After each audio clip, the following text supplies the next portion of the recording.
Kamaglo, nagbablog ako. Kaya po mga kaibigan, ang mga unit namin. Mga luma na po yung mga unit namin dito eh. Ayan po si Snow White. Ayan po si Agila. Yan, sira po si Agila eh. Mabilis po yan. At ito po yung pambato namin sa bundok, si Rio. Ayan po si Rio. Kahit ihukay po sa putik yan, ahon po yan. Yan. Yan po yung simbolo ng mga truck namin. Ayan. Sira po si Rio. Ayan po yung buong itsura ni Snow White. Yan. Diba angas po ni Snow White. Oh, madugis pa po yan. Ayun po si Bumblebee, may karga pa. Mamaya maya po unload na yan siya ng Bumblebee. Bibiyahin na naman po siya ng Pampanga.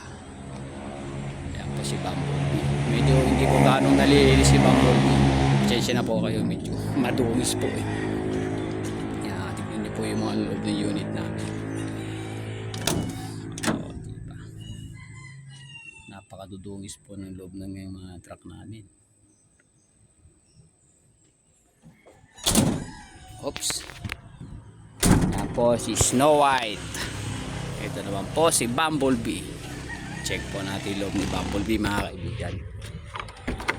Ayan. Alaga po sa langis si Bumblebee. Ayan. Ito po yung tsura loob ng Bumblebee. Medyo makalat po eh. Yan. Yan po yung cambio ni Bumblebee. At ayan po yung busina ni Bumblebee. Yan po yung loob ni Bumblebee. Ayan po. May CCTV nga po pala yan sa Bumblebee. Yan. Kompleto po yan. O gaano po kasailan yung may-ari. Ayan. Bait po na may-ari na yan. Diba? Kabibili lang po nito isang araw. Pabili na lang po ng dilaw. Tapos kahapon po ito. Ganyan po kabait ang boss namin dito. Oh, ha? Snow White. Ayan po si Snow White. Tingnan naman po si Bumblebee kumikintap. Medyo pangit po si Bumblebee mga kaibigan eh. Tignan niyo po itsura. Diba? Pag bumusina pa si Bumblebee, tumutulog din po yung dalawang ilaw niya. Yan. Top speed po ni Bumblebee 136. Panghabol po ng bus yan. Modelo po ito.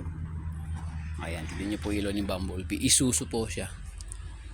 Malupit po yan. O, diba? Tignan niyo tsura ni Bumblebee. Ayan pong karganihang Bumblebee. Napakagaan po niya. Tignan nyo, bubot sa kamay. Ayan naman po yung pinakamalupit naming bako.